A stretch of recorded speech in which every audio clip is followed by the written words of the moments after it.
Mahigit 6 na milyong halaga ng cocaine ang tinurnover ng isang mangingisda sa mga otoridad sa Puerto Princesa City, Palawan. Ang buong detalye ay hatid ni Patrolwoman Desiree Padilla. Uri ng Puerto Princesa City Police Office ang katapatan at pagiging alerto ng isang mangingisda mula sa Barangay Bagong Bayan matapos nitong agad na isuko sa mga otoridad ang isang pakete ng hinihinalang cocaine na natagpuan niyang palutang-lutang sa dagat nito lamang Oktubre taong kasalukuyan. Batay sa investigasyon, bandang alas 8 ng umaga nang mapansin ng naturang mangingisda ang isang kahinahinalang pakete habang pauwi mula sa pangingisda.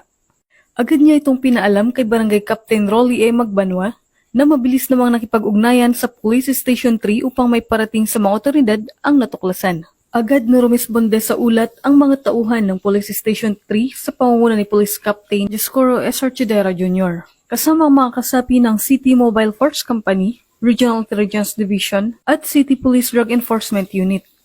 Dakong alas 3:50 ng hapon ay formal na sinuko ni Kapitan Magbanwa sa mga rumespondeng pulis ang isang pakete na balot ng itim na plastik at may label na 3D Bugatti.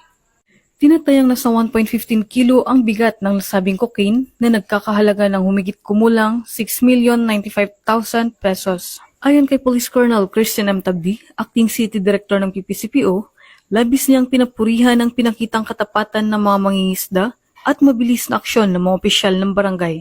Kasabay nito, muling pinaalalahanan ni Police Colonel Tabdi ang publiko na huwag itago, ibenta o interesadong pagmamay-ari ang anumang kontrabadong makikita dahil ito ay may mabigat na parusang nakapaloob sa batas. Patuloy namang nakikipag-ugnayan ng PPCPO sa Philippine Drug Enforcement Agency, Philippine Navy at Philippine Coast Guard upang mas mapalakas ang pagbabantay sa mga karagatang sakop ng Palawan. Tiniyak ni Police Colonel Tabdi na nananatiling matatag ang PPCPO sa pagpapatupad ng kampanya ng PNP laban sa iligal na droga at sa pagtiyak ng isang ligtas at drogang layang Puerto Princesa City.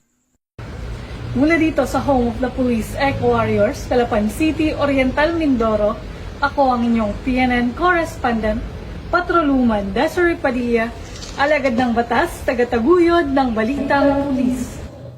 Maraming salamat, Patrolwoman Padilla.